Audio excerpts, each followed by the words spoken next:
The blast hits the dugout before the sound does, a pressure wave that shakes dirt from the ceiling and drops both Russian soldiers to the floor. When they crawl out through the smoke, they are holding a torn piece of cardboard above their heads, and for the first time in the history of war, the men raising it are surrendering to a machine. It is the 9th of July, 2025, in a shredded tree line in Kharkiv Oblast. A Ukrainian kamikaze ground robot has just detonated 3 anti-tank mines against the mouth of their bunker, hard enough to cave in the entrance and leave their ears ringing. Now, a second robot is grinding through the grass toward them, and there is nothing left to shoot at. No rifleman, no advancing infantry. Just a small drone hanging overhead, its camera locked on the sign, while an operator kilometers away reads 3 scrawled Russian words. "We want to surrender." The prisoners walked out of that position under drone escort, hands raised to machines the whole way back. And on the deadliest ground of this war, that moment is no longer a freak event. It is becoming the plan.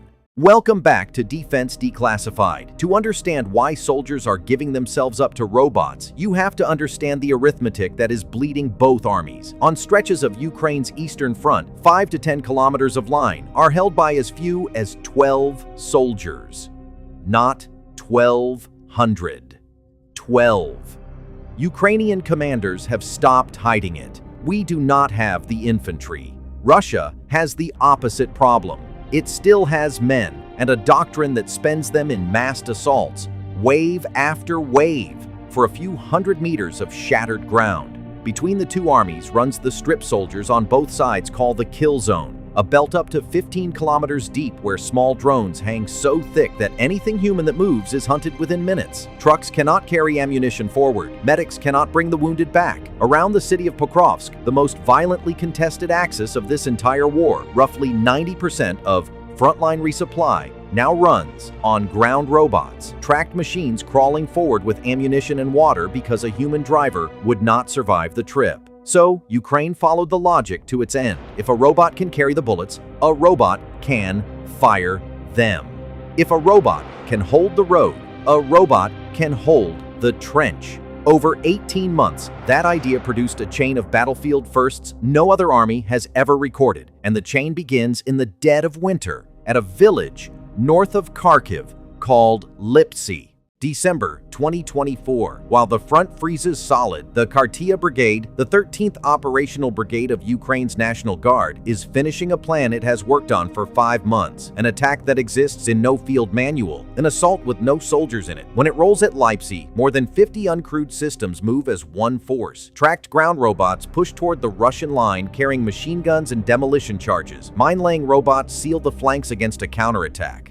FPV strike drones sit stacked overhead like a hovering artillery battery, and heavy bomber drones drop munitions ahead of the advance. Every machine is crewed by a human being in a dugout far behind the line, fighting the battle through a wall of video feeds. The brigade spokesman, Sergeant Vladimir Dediarov, confirmed what the world was looking at. History's first combined robotic assault, driven and flown onto a Russian position with the infantry held back until the shooting was over. American military analysts later took the operation apart, system by system, to learn how it was done. 7 months later, the 3rd Separate Assault Brigade pushed the idea one step further, from robotic assault to robotic capture.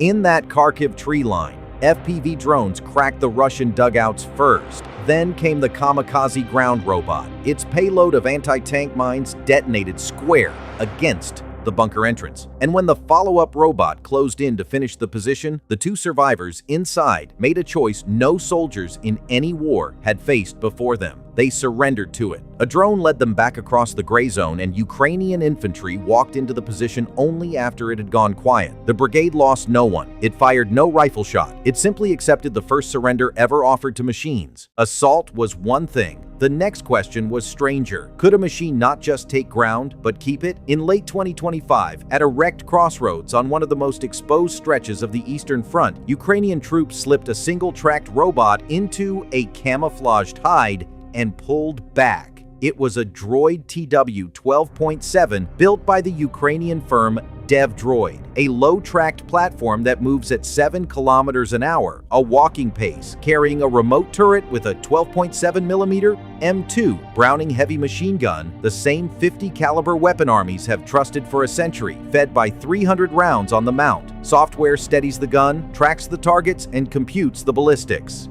The decision to kill stays with a human operator, and this operator sat roughly 10 kilometers behind the position.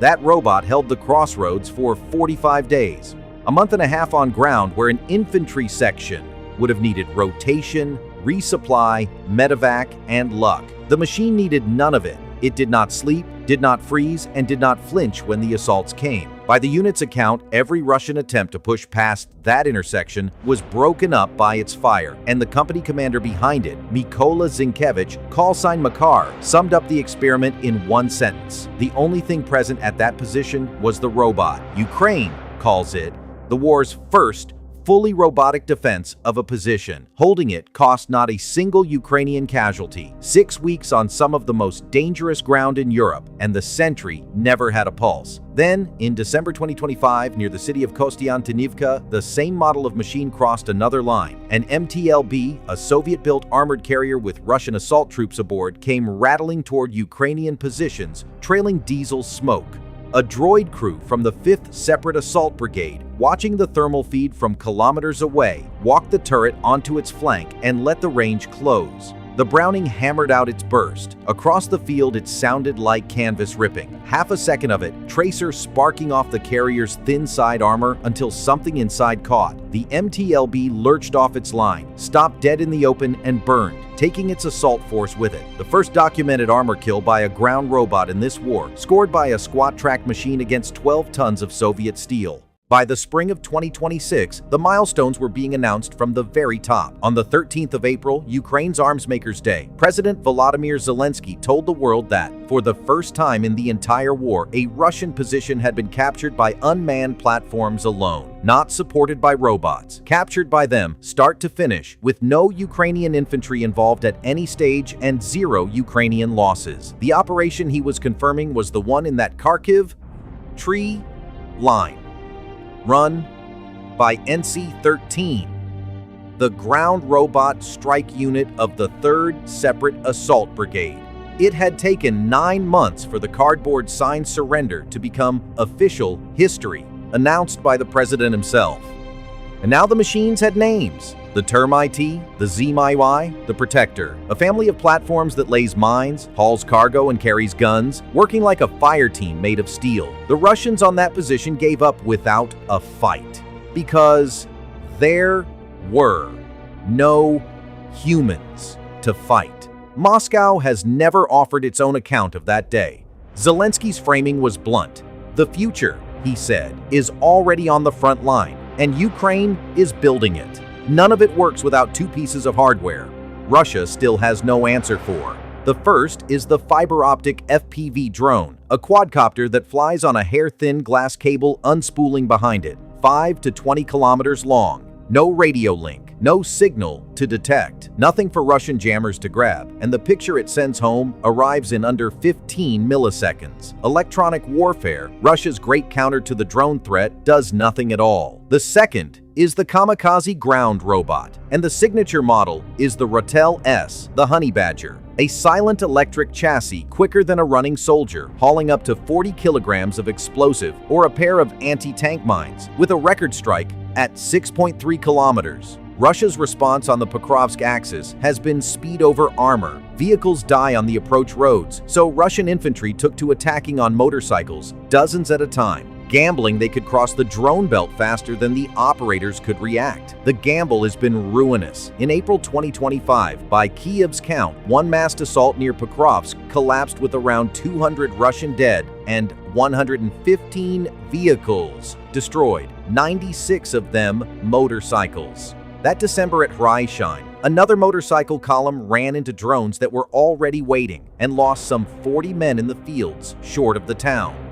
Into June of 2026, the settlements around Pokrovsk were still absorbing more than 30 assaults in a single day. and east of the city, there are now positions held day and night by machines standing sentry where the infantry used to be. Now look at where this is pointed. In the first half of 2026 alone, Ukraine contracted 25,000 ground robots, double what it bought in all of the previous year. The push is run from the top by Mikhailo Fedorov, the deputy prime minister who industrialized the drone war. And the stated goal is 100% robotic logistics along the front line. No human hands on the last kilometers of any supply run. In one recent 3-month stretch, Ukrainian ground robots logged more than 22,000 missions. And Western armies are studying those mission logs because no other force has ever fought this way. Russia is racing to field robots of its own, and it will. But an American defense journal has already caught the grim asymmetry of this new battlefield in a single line. Russians will surrender to robots. Russian robots won't. That is the equation Putin's doctrine now runs into. For more than 4 years, his army has traded flesh for ground. On the machine line, it trades flesh against steel, and every wave that breaks against a robot position costs Russia men it cannot easily replace, while it costs Ukraine a machine it is building by the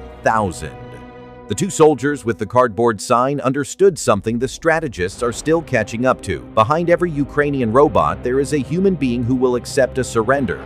The next step is a battlefield where that is no longer guaranteed, where machine hunts machine through the ruins and nobody is left to hold up a sign. The first of those fights is already taking shape. That story, next time on Defense Declassified. Until then, stay sharp.